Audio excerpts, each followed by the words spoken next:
There are the other seasons. The hot, buzzing whirlwind of summer, the solemn tranquility of autumn's falling leaves, the long, dark silence of winter. There are the seasons that don't completely change your outlook on the world.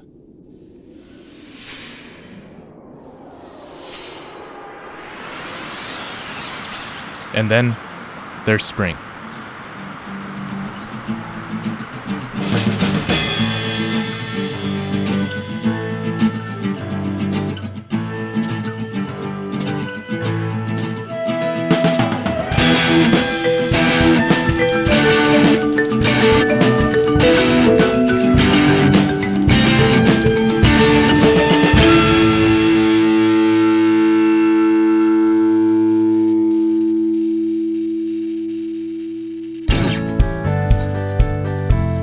It was in the early evening when we left for West Virginia to go camping at New River Gorge.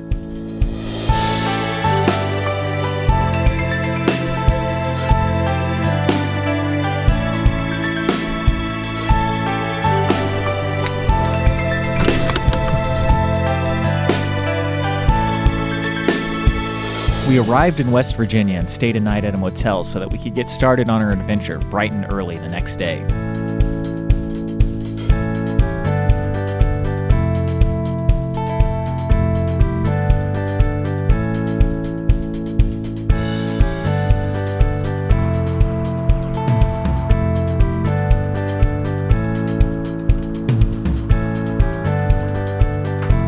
The brisk morning air invigorated us as we packed our bags and headed out. It was a beautiful spring day. The flowers were just coming out, and all the trees were speckled with lacy, freshly emerged leaves.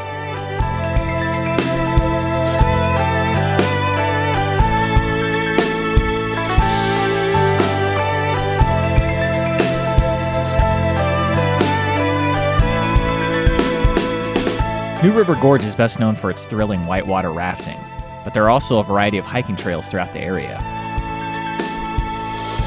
And today, we were backpacking the Glade Creek Trail.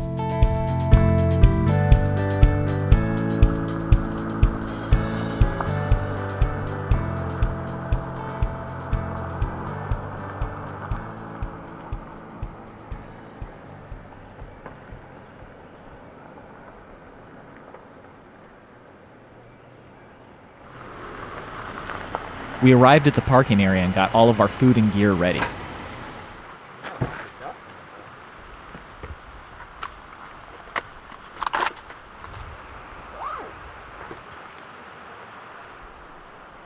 At the trailhead were signs of an old ghost town called Hamlet. And there was also ground ivy, an edible plant in the mint family. And with that, it was time to set off.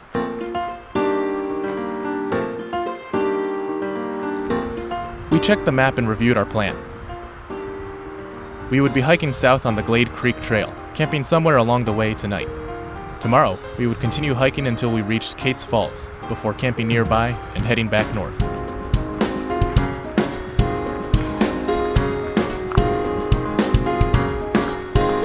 Just down the trail was a beech tree, whose leaves would soon be ready to eat.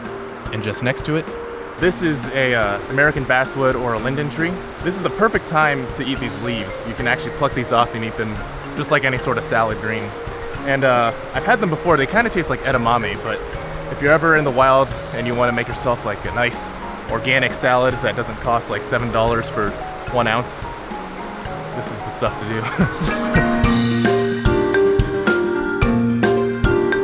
With spring in full force, there were a plethora of wildflowers popping up from the ground. There's just so much out here, it's kind of overwhelming, but down here, we've got wild violets. This is a white variety. Over here, there's a wildflower called squirrel corn. It's got a really pretty looking flower, and if you've ever seen like a bleeding heart, that's sort of a Japanese flower that's related to this that a lot of people grow in their yards, but this is native. And here we've got these leaves that sort of have like a Rorschach pattern on them. And this is water leaf, and then when it looks like that, it's actually edible. Now over here, we've got really pretty sort of lavender colored flower called wild blue phlox. And back here, we have the very precious trillium. Just like a perfect three-pointed flower. I love it. Oh, and over here, just growing all over the ground is chickweed, which you can actually find in lawns sometimes, but this is edible. Kind of like a nice addition to your salad.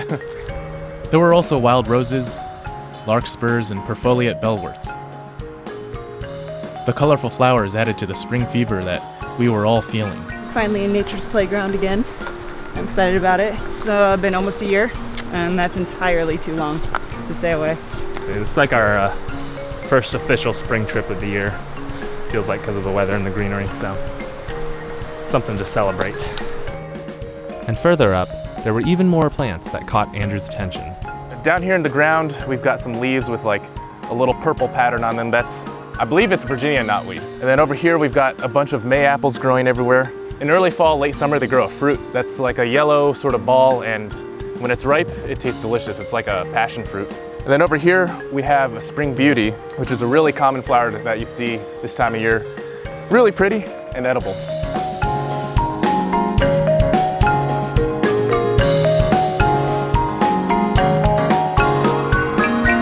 Besides stopping for wildflowers, we also frequently stopped to check out Glade Creek, which ran adjacent to the trail.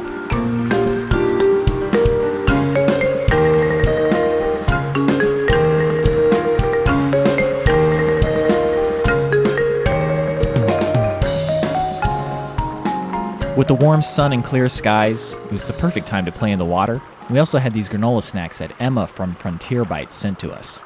And on the back it says, snack back to reality. Not tried these yet, so this is a first time.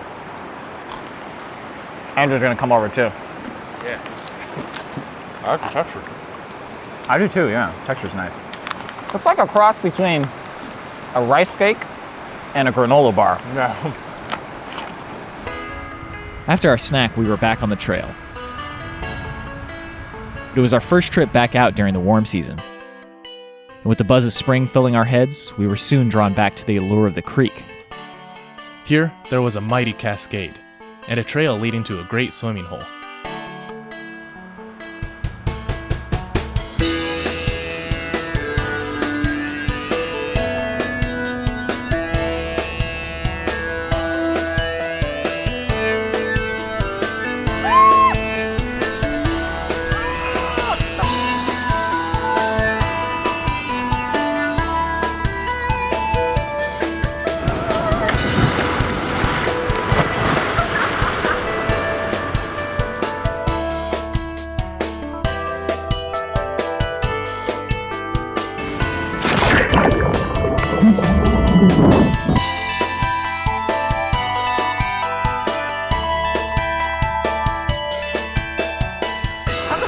Nerve-wracking every single time. Like, I've done it multiple times now, and every time I look at that water, I'm like, I don't know about this. Here we go.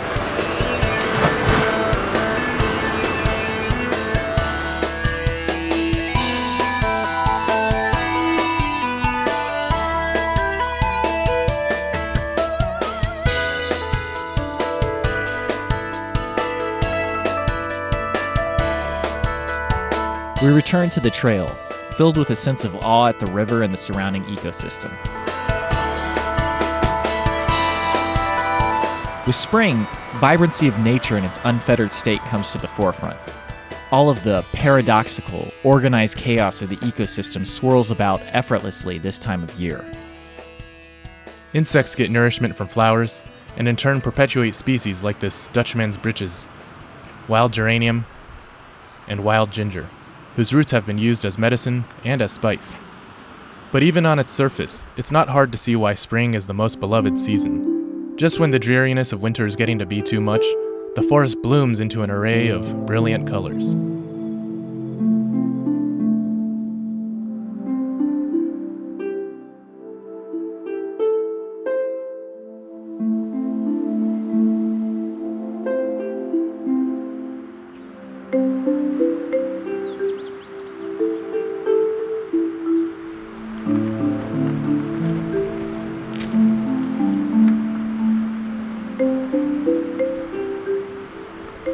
We kept walking and found some old metal cable that had been left behind.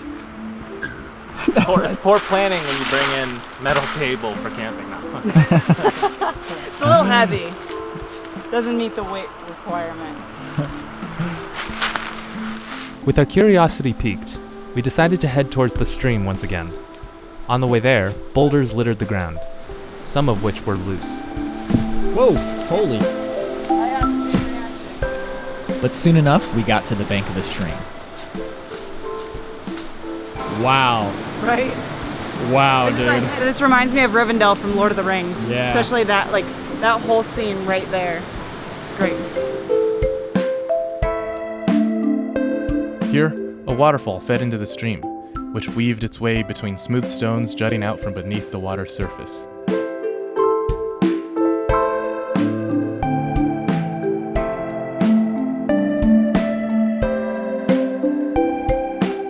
The sounds of the stream and the encroaching evening light put us into a meditative mood.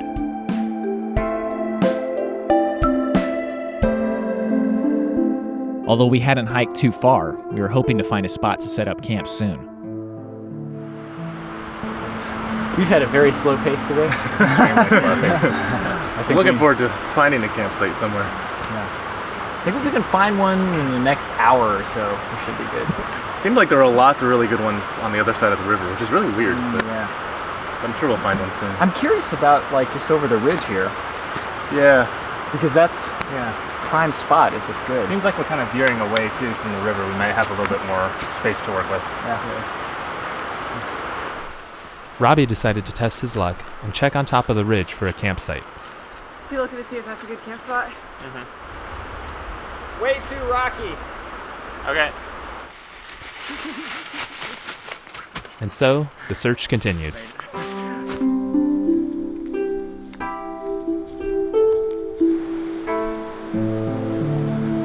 Further up, Nicole and I decided to check a flat, raised area just off the trail for a campsite. Nicole had the hunch to check over this ridge, and then I decided to join, and it seems like we found a really good spot. You guys are fine with this? I say we camp here. Well, I saw you going up, and I was like, I might as well take a look. Yeah, that's nothing I meant to do. Look at this. I went over there, but... Good work! Great work. Oh my goodness. Yeah, gut feelings. Oh, you even got a fire ring. The campsite was a perfect flat area. It was raised up off of the trail, providing some nice privacy, and the woods were just open enough to feel spacious, get cozy. It was looking to be a cool and comfortable night.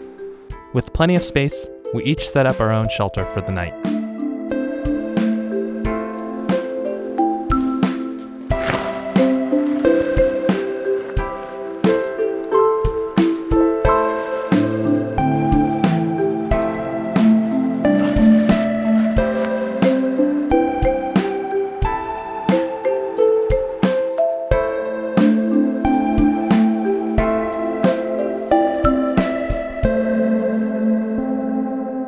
And afterwards, I looked around camp and saw even more beautiful wildflowers.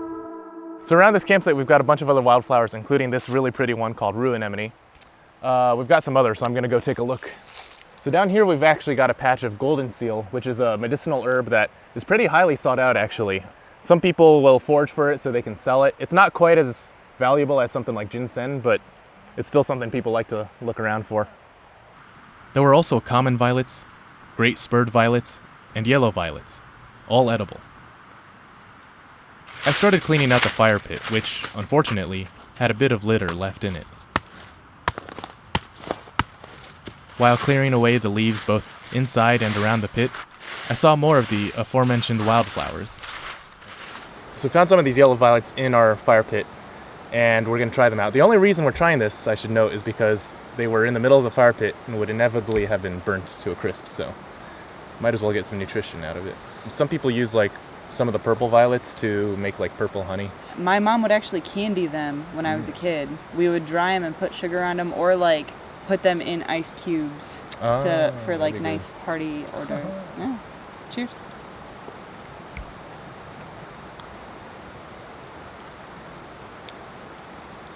Not a whole lot of flavor, but Tastes like salad. One of those artisanal salads. The flowers were just the appetizer before dinner. But before cooking up supper, we decided to fill up on water.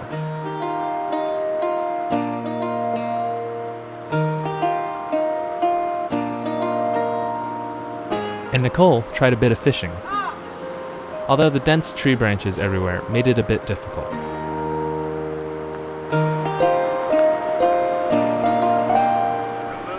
Oh my God, that was close. Andrew, you almost got beamed right in the head with that thing. Yeah. All in all, going a lot smoother than Yellowstone. She ended up not catching anything, but with fishing, sitting around and relaxing is half the fun. Meanwhile, back at camp, I was readying my sleeping gear. I've got this brand new sleeping bag. I'm very excited to show you this. I'm also very excited to use it. We got in touch with Tayson from Outdoor Vitals, and his story was pretty interesting. When he was backpacking in college, he had a choice between getting the really cheap stuff or getting the really expensive stuff. So he wanted to find a way to make products that are reasonable enough in price that people can actually afford them. So they sent us this Summit 0 Degree sleeping bag to try out. This is a down sleeping bag. It's about 3 pounds, and that's actually half the weight of the sleeping bag I've been using. So tonight is gonna be the test. It's not the coldest night, but my body will know. My body's always ready. Wow. That looks like it's gonna be nice and fluffy and warm. Well, I will report back in the morning how this went, but it's looking good so far. And then it was time to prepare the fire for the evening. So I've got a bunch of this tulip poplar bark, and it's really stringy, really fibrous, and it's perfect tinder once you actually process it into a fluffier material.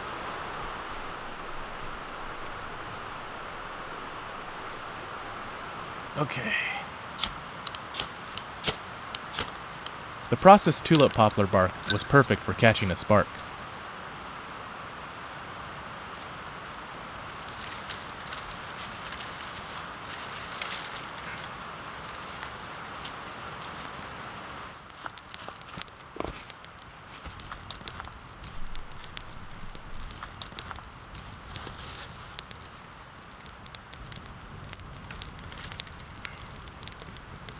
Robbie noticed me smirking at how satisfyingly easy it was to get tonight's fire going. You have a right to celebrate that one.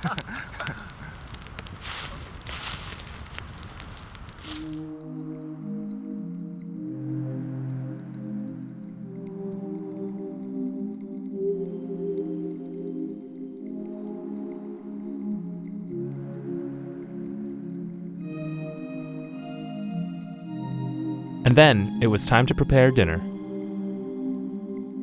On today's menus were Nicole's classic hobo dinners.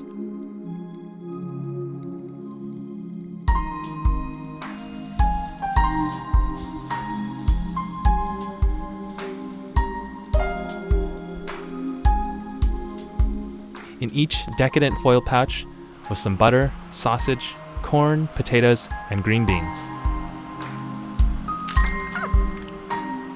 As she continued preparing the meals, we all enjoyed relaxing as we watched the stars come out and the embers of the fire dance wildly in the air.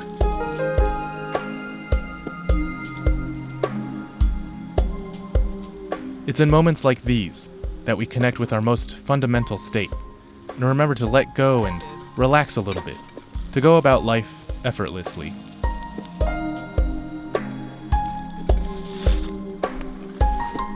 The campfire had cooked our meals perfectly, and now it was time to dig in. Ready? Yep. Bon appetit. There's something so satisfying about something so simple. I knew I was hungry, but well done. This is amazing. Thank you. Speaking of which, anyone want these leftovers? Or whatever. Yes. Yeah, I'm curious. Should we try 'em? Yeah. Definitely. Does anybody want some mystery food that we can't see? Dig in. Actually, it's fine. How Oh, about it's really good. Oh my god. I don't think it's as good as what you made, but No, but it looks... still solid. I'm totally ready for this. Melted cheese, are you kidding me? Yeah, tell me what you think of the sausage. Because it's vegetarian. This is actually really good sausage. Yeah.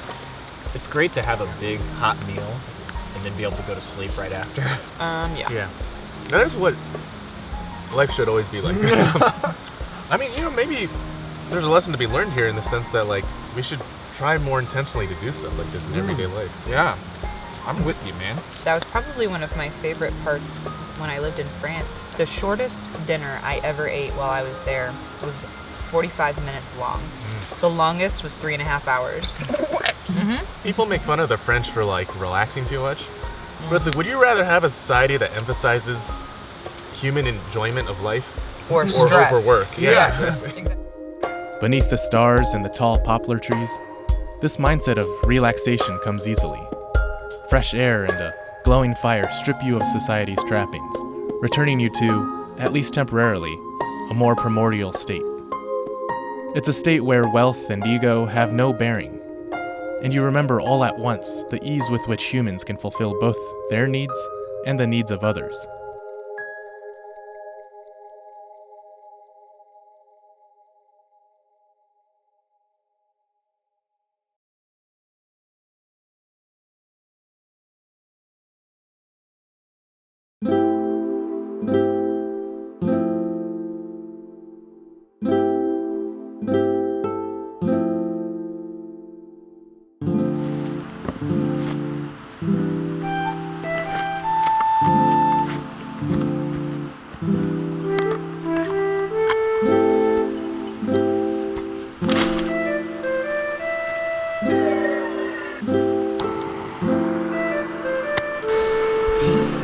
Anyway, I'm starting to wake up just from the smell of it. So I bought this little tea strainer because I really like loose leaf tea, but I'm gonna be really honest, I bought it with the intention of bringing it backpacking, but it's just like this really, really small hold mesh cup. And then you just set it on top of your billy can and...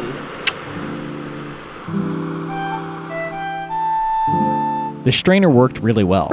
Now it was time to taste our cup of dirt. Oh, that is strong. It's really black. It's as black as your shirt. Holy mama, oh my goodness. Oh, That's okay. I got it. We pour it in the rest of that water, it'll be perfect.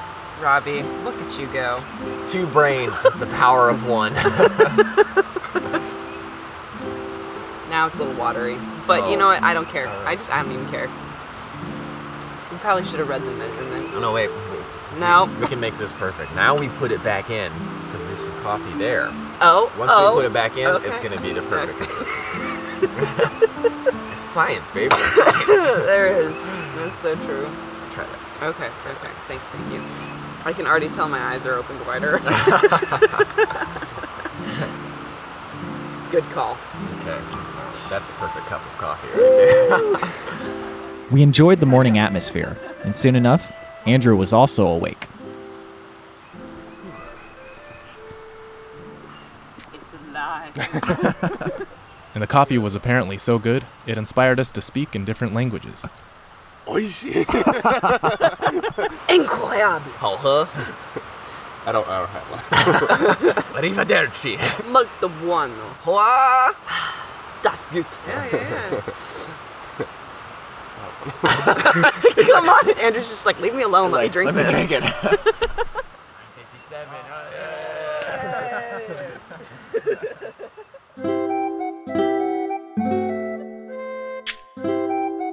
All perked up from the coffee, Nicole decided to start a fire and prepare an extravagant breakfast for the morning. And it wouldn't be a proper extravagant breakfast without an extravagant log cabin campfire.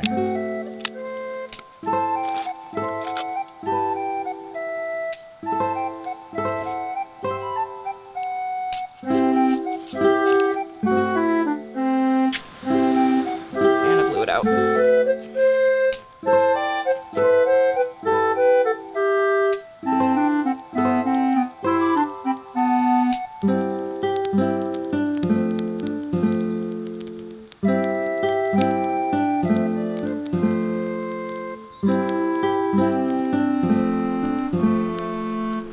With the fire going, we warmed up while Nicole prepared some cotton scraps to make char cloth.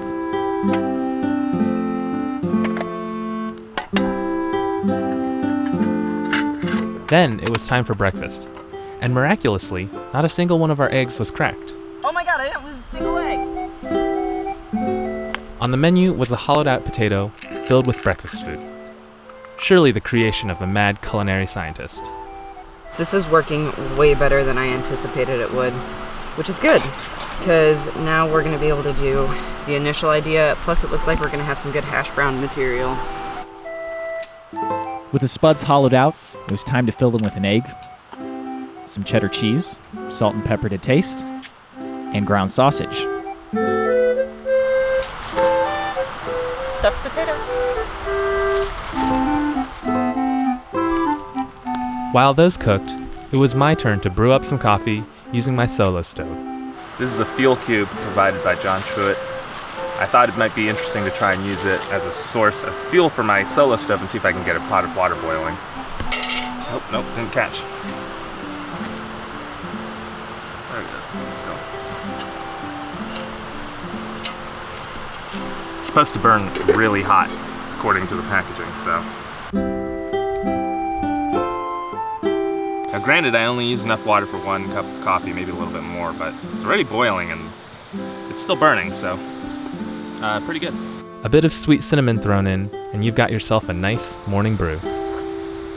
Wow, that's really hot actually, but it's really good. And then, breakfast time. It smells awesome.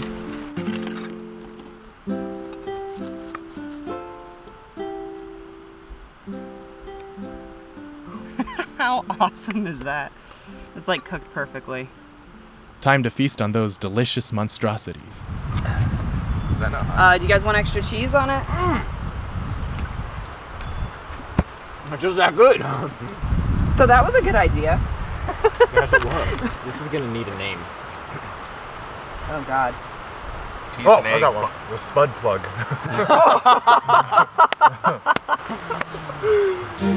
Preliminary findings on this sleeping bag. Fantastic. Our stomachs were full, but we fought the post-food sluggishness and got packed up.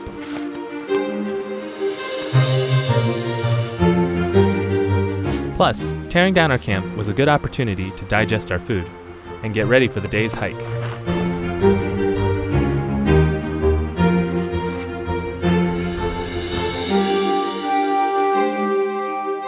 The heavy meal had left us thirsty, so before we left, we grabbed some water from the stream. Finished packing, then set out on our way.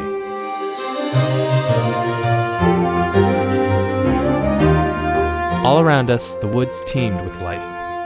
Cup fungi and trilliums sprouted from the ground. And beyond the trail, the creek bubbled and churned, bringing life to the forest.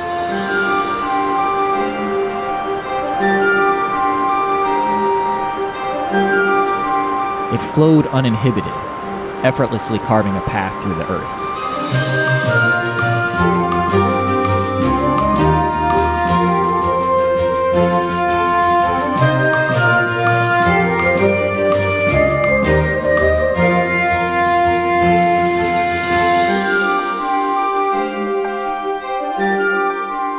The further we hiked, the more we felt as though we had become part of the wilderness. It was as though we were part of the fauna and flora that surrounded us. This, I believe, is a heartleaf foam flower, or at least some sort of foam flower. This over here is the leaf of a flower called cutleaf toothwort. And this is in the mustard family. If you eat it, it actually has sort of like a slight wasabi taste. And there's these sort of waxy looking mottled leaves down here that belong to trout lilies. The whole thing is edible. You can eat the bulb or the leaf, and it grows a really pretty flower. There was also false Solomon seal and garden phlox.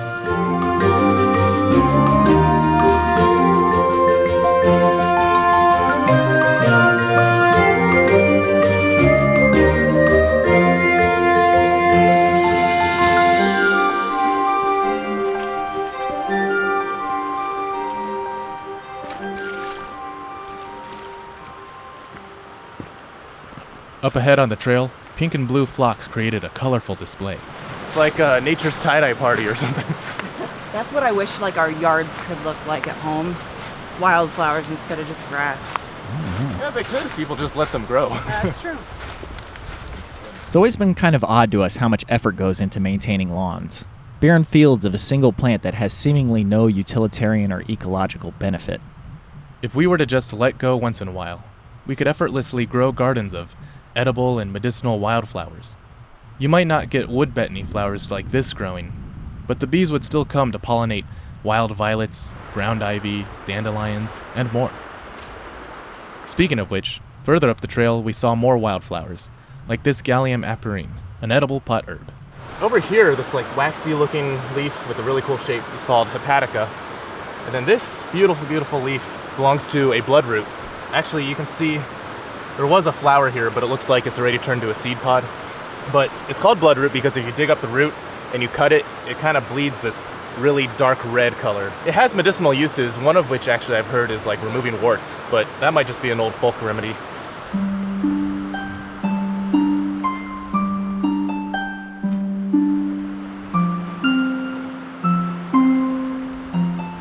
As we hiked, we saw a bluff running along the creek and decided to take a closer look.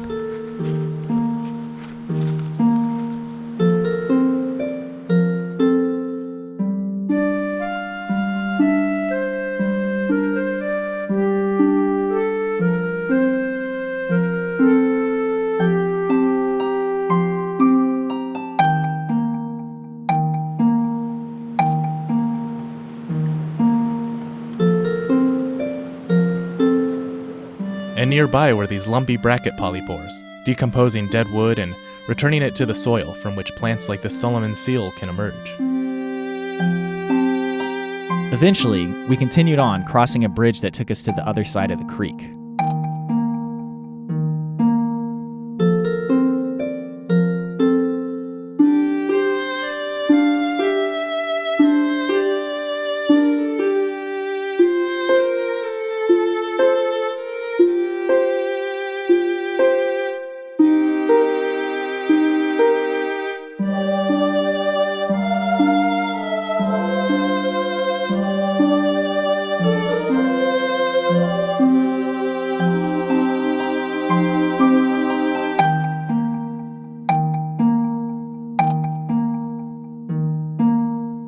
The stream continued running adjacent to the trail, and we could hear it flowing as we hiked. It wound left and right just a few yards from the trail, like a watchful guardian looking over us.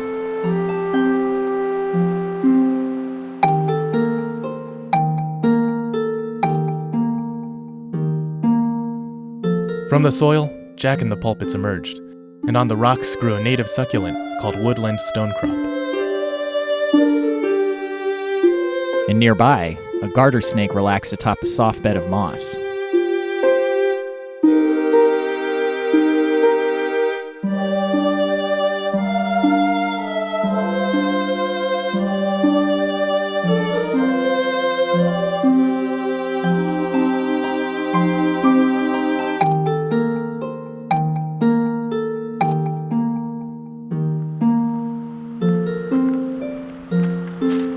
We continued on, getting closer to Kate's Falls. Before looking for a campsite, we decided to stop and have a snack. So this right here is from our buddy Tim Lawson. This is actually a smoothie that you can make right in this pouch. And it's berry jumpstart fruit smoothie flavor. And all you have to do is just put the water in this bag, then add the smoothie mix, shake vigorously. Somehow it turns into a smoothie. Oh, that smells really good.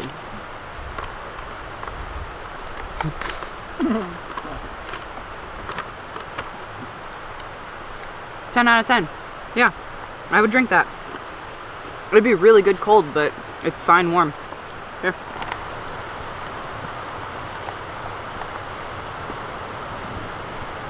You know, it kind of tastes like...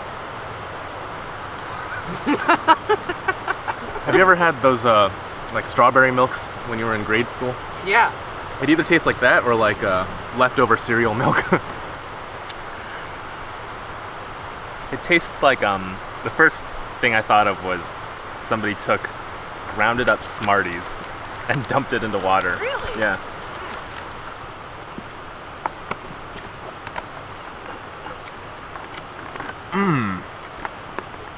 Yeah, I'm more on the brine side. It's like got the kind of artificial flavor. Kind of like a strong pink flavor. That's not bad though. After downing our pink-flavored smoothie, we continued on the trail.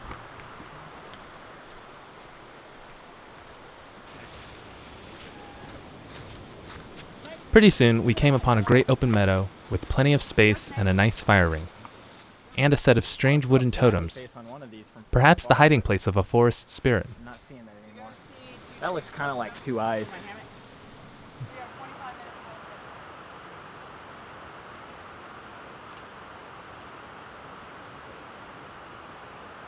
Forest spirits or not, we set up our tents and packed away most of our bags. For our hike to the falls, we would only be taking a few essentials in our day packs. First aid, an emergency GPS, headlamps, and some water.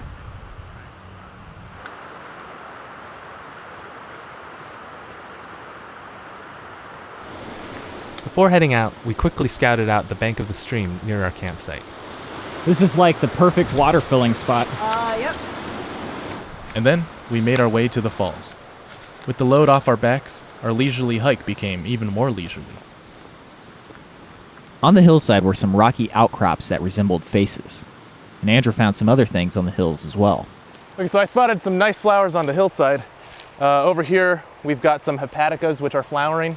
And up here, this really brilliant yellow flower. This is called golden groundsel.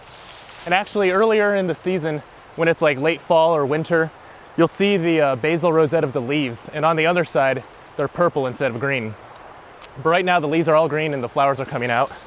And then, over here, we've got this really beautiful looking scarlet columbine flower. It's just got such a unique shape and it's so brilliant. And there are actually some varieties that are like purplish blue, but those are cultivated varieties that people use in the gardens. But this one is wild and native. And on the other side of the trail, I found a very underrated mushroom popping out of a log. So we spotted some of these Dryad saddle mushrooms. This is a really common mushroom to see in spring, although it actually grows year-round. These ones are just sort of buttoning, but usually they can grow really big, like even this size.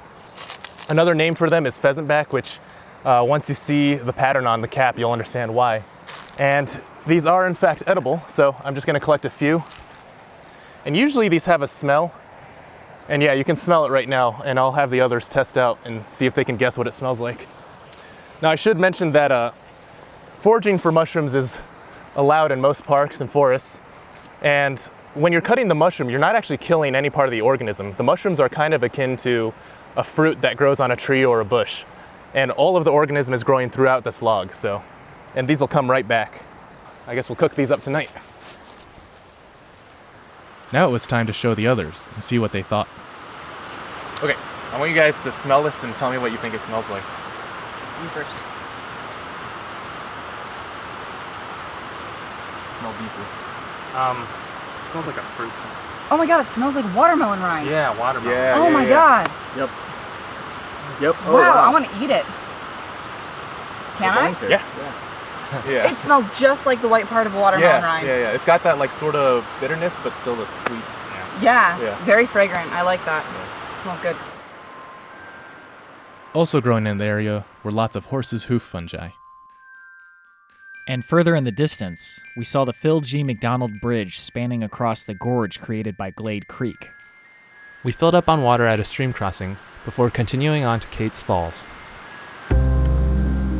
Got something up here. This is it. Oh, we made it. Nice. I thought we were a lot farther away than that. Whoop. How much further from here? Is it like a short 0.2 miles. Oh. Yeah.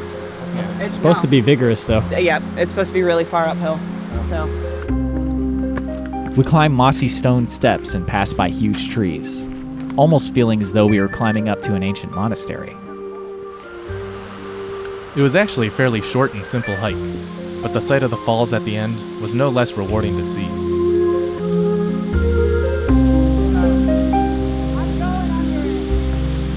Oh man, you can feel the spray. I know, it's cold. Yeah. Spraying on us.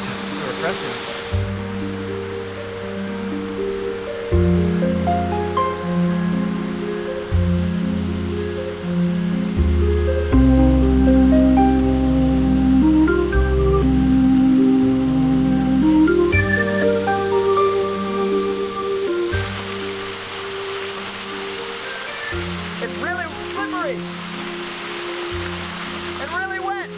Opting for the full experience, Nicole wanted to actually get underneath the waterfall. Careful.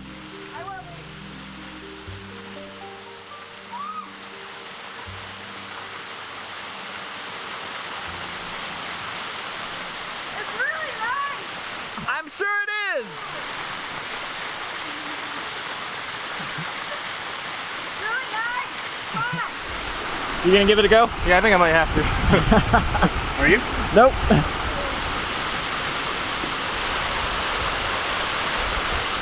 The slick rocks were tough to walk on, and the freezing cold water pulled no punches as it pelted you from above. Woo! It's really cold.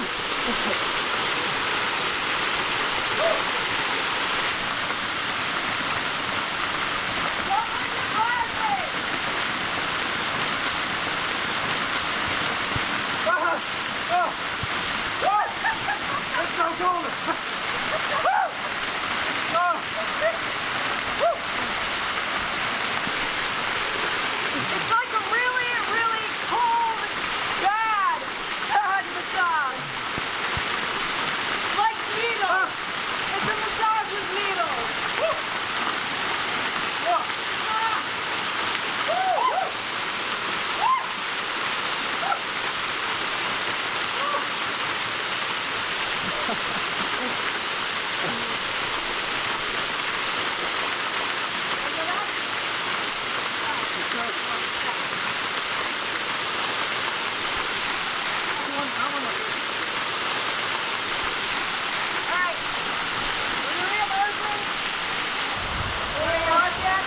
It's so cold.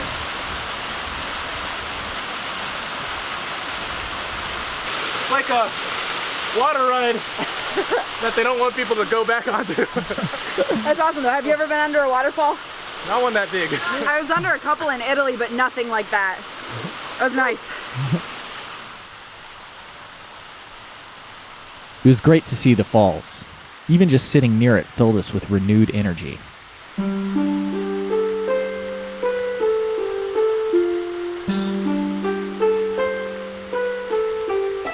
Are you still cold? I'm, certain parts are very cold, but I'm ready for a nice toasty fire, some dry clothes, and some great food. Okay, I can't be 100% certain, but I think this is a Morel. Andrew's coming down right now. Hopefully he'll be able to identify it. He is gonna flip his lid. Oh, hey. Stand right there. You stand right there. Andrew, you come here. What is that? What? What is that? Oh! It's a Morel. It's a Morel, yeah! Oh, yes! Morels are one of the most sought after edible mushrooms. They come up usually in like early April, and people just hunt these and they sell them. I've seen like a pack of them for 16 bucks. I've seen some that get like this big, yeah, they can no get joke. huge, yeah. And Yeah, we found some at one point that were like that big. there's all sorts of different kinds. Yeah. There's like black morels, yellow ones. Man, I should mention that morels usually grow up in the same area, so there's a bunch of mycelium down here, and most likely when you see one, you'll see others, or there'll be more sprouting up later in the season. So I think we're gonna take this one.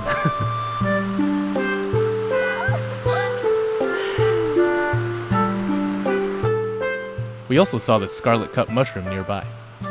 Then it was back to the campsite to start the fire and sear the fungi. While I prepared the tinder, Nicole readied the fire pit with a nice platform of logs.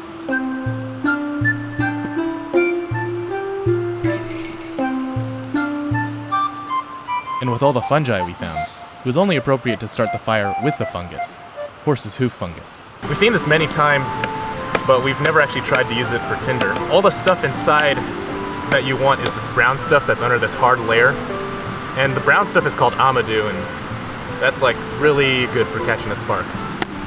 Oh, that was way easier than I anticipated. Yeah, so see all this brown stuff between these tubes and the hard layer. This brown stuff is like the stuff that we really want. I see what you're saying. We might be able to use the tubes too, though. And we both wanted it on the fun, which is why we cut it in half. It's a really hard outer layer, yeah. Yeah. It's harder than I anticipated. I just keep breaking it. I've tried to fluff some of this up, so we'll see if any of it catches. Oh, shoot. Oh, wait. Yeah, get that on here and get it done. We each kept getting pieces of Amadou glowing, and finally got a good one transferred to the bundle.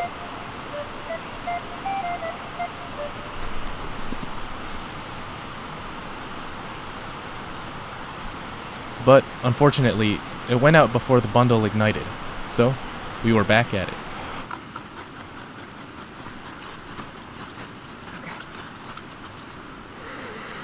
Eventually, Nicole got her whole piece glowing hot with an ember, so we moved it to the tinder bundle. If you can, scrape that off into the bundle. Just, scrape some of that burnt stuff into the nest. We got... Hold on. Every time you scrape it away, it just blows away when I blow it off. That's why I'm not doing that. No, I'm thinking, we gotta pick the whole bundle up and wrap it in it, Ugh. We got the large chunk into the bundle, and each took turns blowing on it.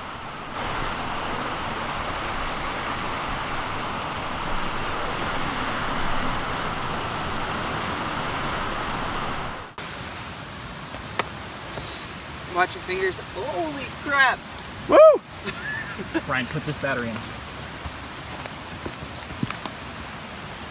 Got it. Once we had the flame going, we quickly added our kindling. And then, it was time to celebrate. High five, man! Yes! That is so satisfying. Yes. Oh man. Oh baby. Woo! God. That was awesome. Yes. High five, man. God. Yes. That was a group effort. It was, but honestly, we were both probably getting way too lightheaded if we were just doing single blows. So there was no choice, because I'm so lightheaded still. Man, that was awesome. That is way awesome. It was a sweet, sweet victory, and as evening became dusk and dusk became night, we were all the more thankful to have gotten the fire started.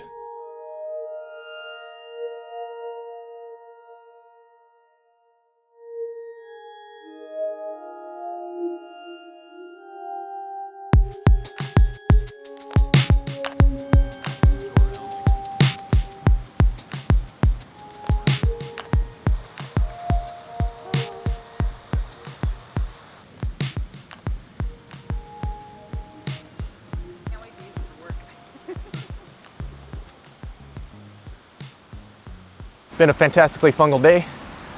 I'm going to cook the Dryad saddle we found with a little bit of butter, just so we can taste the actual mushroom itself.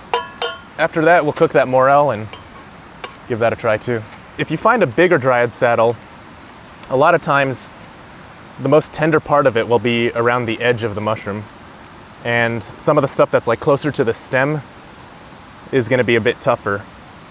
And people also suggest that, that you cut the pore surface off before you cook it, but I actually think it's kind of fine with it. In fact, I kind of prefer the texture of the pore surface. We've really only got enough for a sampler, so this will act as our appetizer for tonight's main course. All right, that butter's nice and sizzly.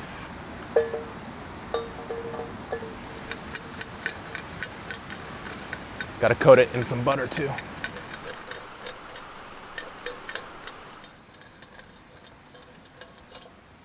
So I'm thinking they're pretty close to finish. Very fragrant smelling. Seems to be working up a nice crisp. So now it's time to taste test. But just before that, it started raining, and we scrambled to set up our shelters and put away our things.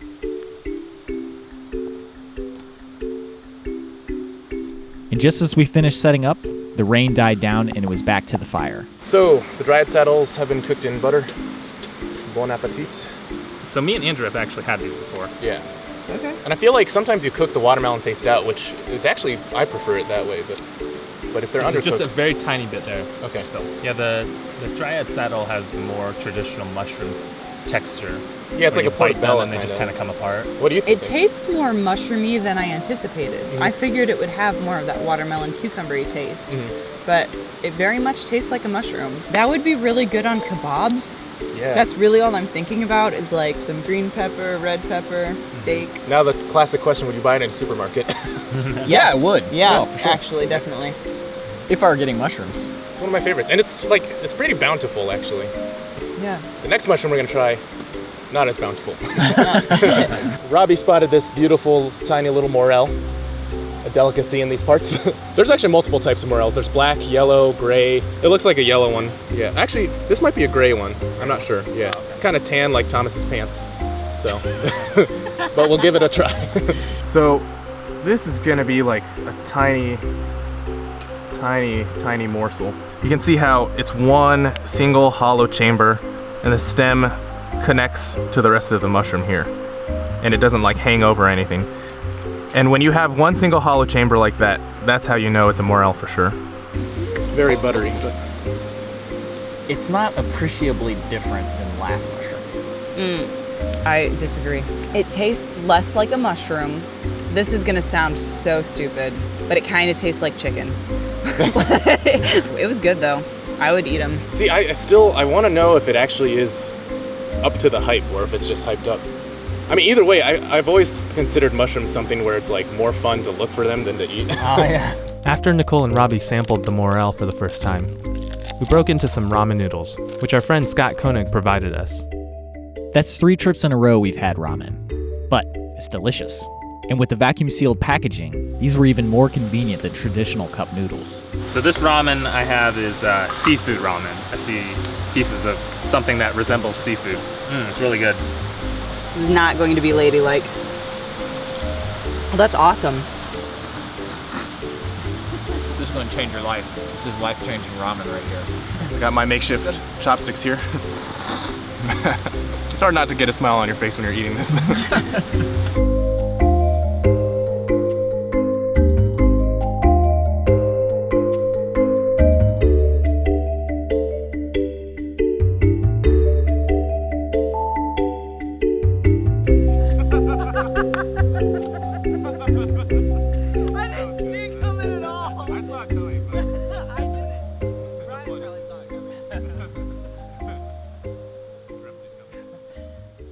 We finished our food, and the rest of the night was spent relaxing at the fire, cracking jokes, and enjoying the stars. There's something about spring that evokes a feeling of hope. Maybe it's seeing all the colorful flowers after a long gray winter, or maybe it's all the animal life that starts buzzing about. Whatever the reason, springtime always seems to change your outlook on life. Suddenly, everything seems brighter, and you realize that the world isn't out to get you. With spring, the universe feels like a benevolent force once again.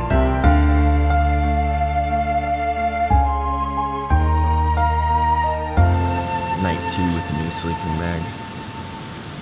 Fantastic. The only problem is, I'm so warm and comfortable, I'm having a hard time getting up. There's no better remedy to wake oneself up than, of course, coffee.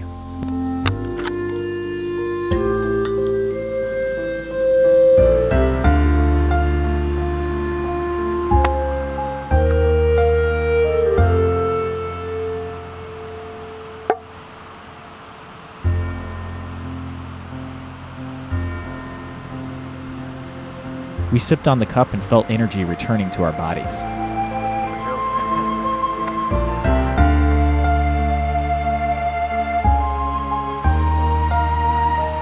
how light it is. Seriously, it's. Before long, everybody was up. We filled up on water, then got ready for breakfast.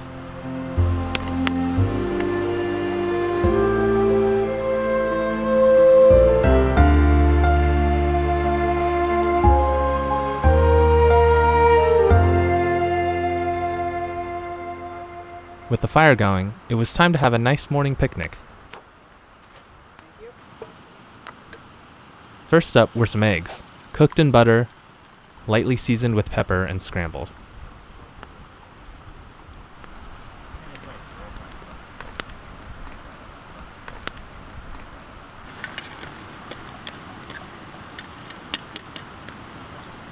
After tossing in some cheese, we toasted bread over the fire using a stick, which gave the toast some seductive tan lines.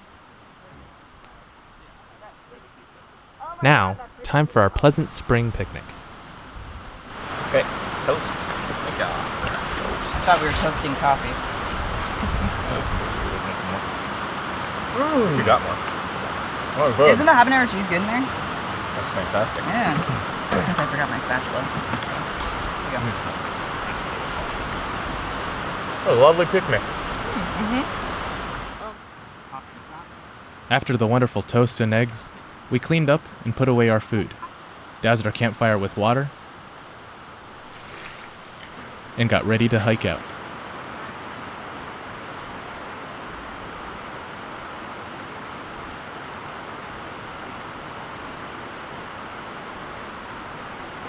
And a little bit up the trail, I found an edible plant that we could actually pick and eat. We found some garlic mustard, which is a highly invasive plant. It's actually really destructive for the environment, so whenever you see these, it's actually preferable that you pull them up and make sure they don't reseed or grow. And the plus side is that these are actually completely edible. When these do have seed pods growing already though, you don't want to just pull them up and drop them because then the seeds will actually come out. But it's so early right now, we can just like pull them up and drop them. It's definitely got a garlicky mustard taste, but a really bitter aftertaste too. Yeah, super bitter aftertaste. It's almost like eating hot dog mustard. Yeah. This would be really good flavoring in a soup, though. Yeah. Or with Yeah, like some of course. salad dressing on top. Oh, okay. Holy bitter. Yeah. Oh man. Spring. Whether you're eating tender plants that have just emerged, listening to the songs of birds high above, or enjoying the sight of wildflowers swaying in the breeze, there's no doubting that spring emits a palpable feeling of hope and benevolence. It puts to ease any existential fears we might hold.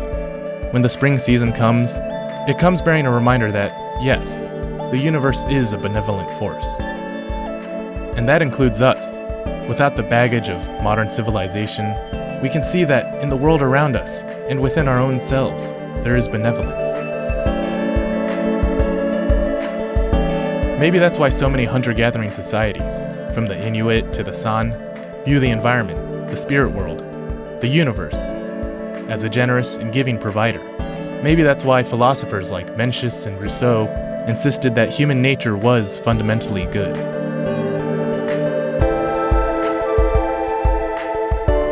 Spring embodies what Taoists call Wu Wei, the state of effortless action. What would happen if we let humans be as free as a flowing river, or as unrestricted as the wind?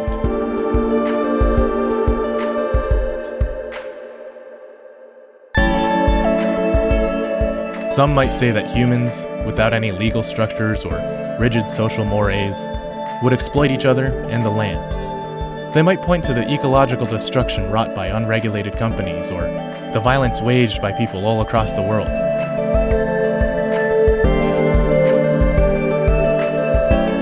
But these aren't the results of people left free to do as they please. They're the results of people still bound by the shackles of profit and pride. Spring plants in us a seed of hope. A hope that benevolence is the force driving everything. A hope that the moral arc of the universe does, indeed, bend towards justice. A hope that, deep within, humans flow towards compassion and love as effortlessly as a winding river.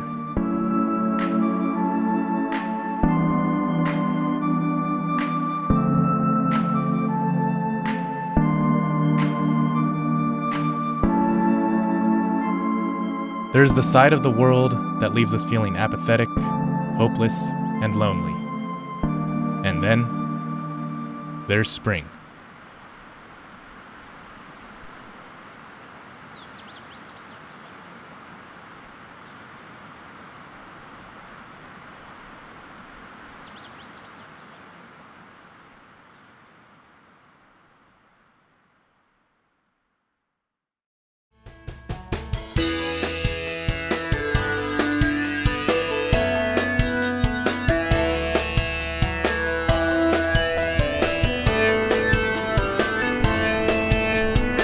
Pizza and beer after a hike? Come on, son. That's heaven right there. There's an aerator in it, and you pull it out slowly. Oh man, that's good. That's really good. I don't normally like beers that color. Oh my god, dude, that's so smooth. Try that. You gotta try that. Oh wow. It's like a cream or something. Yeah. Wow. I don't like most beers, yeah. For you to say it's good then. It does say smooth and creamy, so.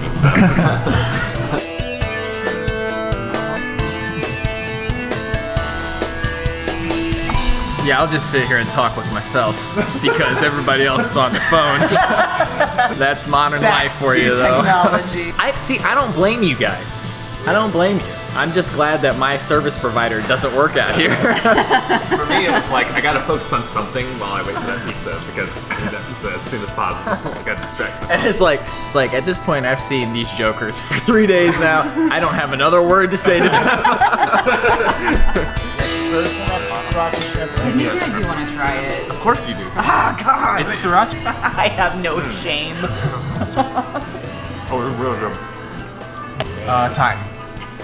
And that's the steak and mushroom. Calm down. I feel like I'm on the East Asian Sea. Wrong place? Here, I want to try this time. That is delicious. I'm still too busy on the first kind. Thai is my favorite, I think. Well, I've only tried 2. But I've only tried this is the shrimp sriracha one, right? yeah. That was delicious. Look at this steak is so heavy. Oh my goodness. This is I real know that's going on mine. Come on. They were serious. This is not like beef on pizza. A steak put on the pizza. Oh man. And Thomas, it's cut. You would really like it. Oh God, no. I'd like to raise a beer to Hong Long. Thank you. And to the guys at Trails We Hike, this gigantic piece of pizza. Thank you so much. Thank you, Paul Chandler. Go Gators. And thank you as always to Jim Potts, Who wanted to give a shout out to his father Jim for his 75th birthday, and he wanted to thank him and everyone else for their service. Greg Crib, thanks for supporting us. Here's to you. To Jacob Milliken, I raise not 1 glass, but 2. Thank you to T. Bryce Ryan. Remember to keep sharing and caring. And also, a shout out to Dixie from Homemade Wanderlust, Alex Selling, who's hiking the PCT to raise awareness for veteran suicide prevention, Andrew Skirka, who's inspired him with his adventures since 2008, and John Zahorian.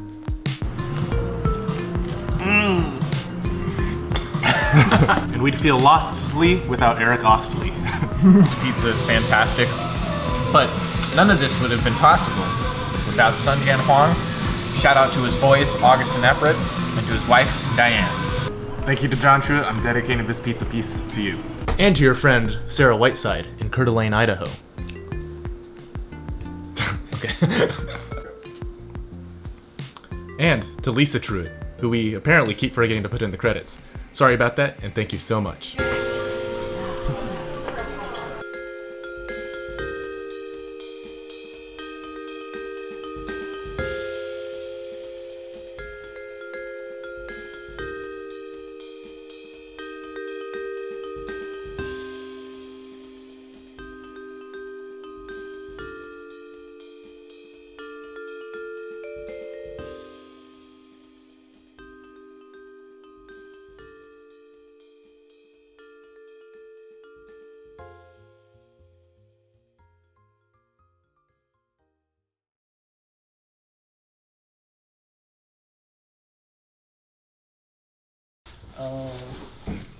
Neon Greyjoy. Did you hear what I said? Yeah, I just got it. Neon Greyjoy, is that what you said? I said Theon Greyjoy, but that's even better. Okay, everybody say goodnight to the camera.